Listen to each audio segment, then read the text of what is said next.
our brain's true potential. That's when we're awake. When we're asleep, our mind can do almost anything.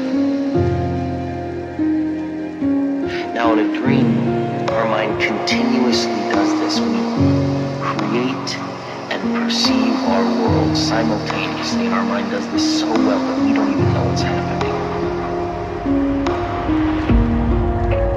You create the world of the dream. We bring the subject into that dream,